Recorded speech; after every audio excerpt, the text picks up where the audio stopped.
बीडमधनं आताच्या घडीची एक महत्त्वाची बातमी समोर येते। परळीमध्ये व्यापाऱ्यांची बैठक सुरू झालेली आहे।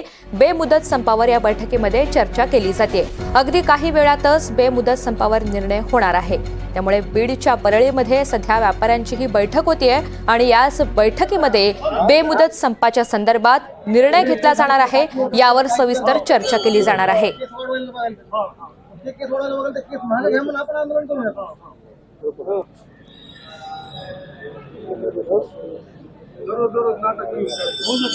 मोहसिन शेख आपल्याला या सगळ्या संदर्भात अधिकची माहिती देणार आहेत। मोहसिन, परळीमध्ये व्यापाऱ्यांची बैठक सुरू झाल्याचं समजतंय, नेमक्या काय घडामोडी घडतायत? ऋतुजा, नक्कीच परळीतील कालची परिस्थिती आपण बघितली तर परळीत बंद होतं आणि आता आपण जर बघितलं तर परळीतील मोंढा परिसरातील हनुमान मंदिर जवळ सगळे व्यापारी एकत्र आलेले आहे। त्यांची चर्चा सुरू आहे, बैठक सुरू आहे। ज्या पद्धतीने परळीला बदनाम केलं जात आहे आणि परळीची ही बदनामी केली जाते, त्यामुळे हे सगळे व्यापारी एकत्र आलेले आहेत। चर्चा सुरू आहे, पुढच्या आंदोलनाची काही त्यांचे निर्णय देखील घेतला जाऊ शकतो। आपण त्यांच्याशी बोलण्याचा प्रयत्न करूया। काय सगळे तुमची बैठक सुरू आहे, काय निर्णय घेतला आहे का आणि काय चर्चा सुरू आहे? बैठक आम्ही 10 वाजता बोलावली होती आणि आमचा व्यापारी जमलेले आहेत। आम्हाला पुढील दिशा आम्हाला साहेबाला भेटायचंय। साहेबचं काही म्हणणार नाही, परंतु आम्ही व्यापाऱ्याच्या वतीनं निषेध म्हणून आम्ही बंद करण्याच्या तयारीत आहोत। कारण उठलं सुटलं परळी, उठलं सुटलं परळी, धनंजय मुंडे, पंकजा मुंडे, अरे काय कशामुळं काय केलं ते आरोप आहेत का? विनाकारण काय लावलं तुम्ही? काय वाटतंय मला? म्हणून आमचे पूर्ण व्यापारी एक झालेला आहे। भविष्यामध्ये यांनी जर म्हणजे स्टॉप नाही केलं तर आम्ही बेमुदत बंद करण्याच्या तयारीत आहोत। आता कुणाची भेट घेणार आहात? आम्ही साहेबांची भेट घेणार। धनंजय मुंडे, ओके। म्हणजे बंद बाबत चर्चा करणार आहात की नेमकी काय चर्चा?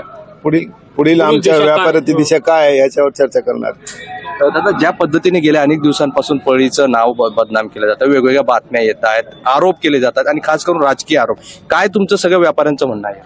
ह्यात कुठल्याही प्रकारचा व्यापाऱ्याला त्रास नाही असताना विनाकारण हे जे चालू आहे हे कुठेतरी थांबावं, हे या व्यापाऱ्यांची इच्छा आहे। व्यापाऱ्यांना यांना मध्ये घेऊन तर आता काय भूमिका असणार आहे? तुम्ही बैठक बोलवली आहे, पुढे काही आंदोलनाचा किंवा बेमुदत बंद वगैरे काही असं ठरलंय? व्यापाऱ्यासोबत आम्ही मीटिंग करूया आणि सगळ्या शिष्टमंडळाशी व्यापाऱ्याशी सगळ्याशी चर्चा करून पुढची दिशा ठरवू आम्ही। ऋतुजा, नक्कीच ही सगळी प्रतिक्रिया आहे, व्यापाऱ्यांची एकत्र आलेली आहे। ज्या पद्धतीने परळीची नाव बदनाम केलं जातं आणि याचे खरंच या सगळ्या गोष्टींचे परिणाम व्यापारावर होतात, व्यवसायावर होतात। त्यामुळे आता हे सगळे व्यापारी एकत्र आलेले आहे, धनंजय मुंडे यांची भेट घेणार आहे आणि पुढील आंदोलन काय असणार आहे, बेमुदत बंद असेल की काय, या सगळ्या बाबत निर्णय घेतला जाणार आहे आणि त्यापूर्वी ही बैठक इथे सुरू असल्याचं पाहायला मिळते। ऋतुजा, मोहसिन, वाल्मिक कराड समर्थकांची सुद्धा एक बैठक होणार होती, त्या संदर्भातली काही माहिती मिळते, ती सुरू झालेली आहे का?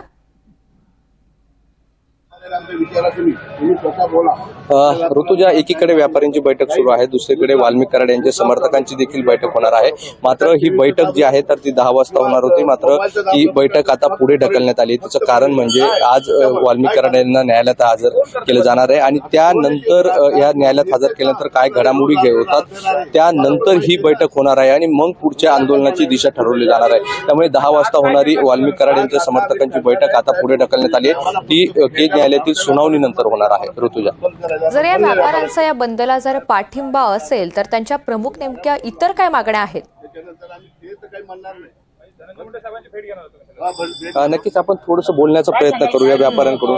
काय तुमच्या मागण्या आहेत, म्हणजे नेमकं तुम्हाला काय? आमच्या मागण्या कुठल्याच नाही। आमचा व्यापारपेठ सुरळीत चालावा, आमच्या परळीची बदनामी होऊ नये आणि आमच्या व्यापाऱ्यापाशी एक व्यापाऱ्यापाशी नोकर वर्ग आहे, आमचे खर्च आहेत, हे खर्च तुम्ही अशा बदनामी केल्यामुळे बाहेरचे येणारे लोक आमच्या परळीत येत नाहीत। तर कृपया करून ही बदनामी सगळी थांबवा। तुम्हाला काय राजकीय आहे ते तुम्ही तुमचा राजकीय दोष करा, फक्त व्यापाऱ्याला त्रास होईल आणि परळीच्या नागरिकाला काही त्रास होईल असलं कुठलंही कृत्य करू नका, अशी विनंती व्यापारी महासंघ परळी वैजनाथ। या प्रतिक्रिया आहे ऋतुजा, की त्यांचं म्हणणं आहे की या सगळ्या राजकारणाचा किंवा ह्या सगळ्या प्रकरणात ज्या पद्धतीने राजकारण केलं जातं त्याचा परिणाम आमच्या व्यवसायावर होतोय, त्यामुळे तुम्ही तुमचं राजकारण करा, मात्र परळीला बदनाम करू नका किंवा परळीवर टीका करू नका, जेणेकरून याचा नुकसान जे आहे तर व्यापाऱ्यांना भोगावं लागतं, याचे व्यापार बंद पडतायत, लोक येत नाहीये आणि त्यामुळे ह्या सगळ्या प्रकरणात तुम्ही काय असेल ते करा, मात्र राजकारण करून याचे या पडसाद जे आहे तर व्यवसायावर उमटणार नाही याची काळजी घ्या, अशा पद्धतीने आव्हान जे आहे तर व्यापारी करताना पाहायला मिळतं. त्यामुळे या बैठकीमध्ये काय अंतिम फैसला होतो, काय चर्चा होते हे पाहणं महत्त्वाचं असेल. तुर्तास धन्यवाद सविस्तर माहितीसाठी मोहसिन.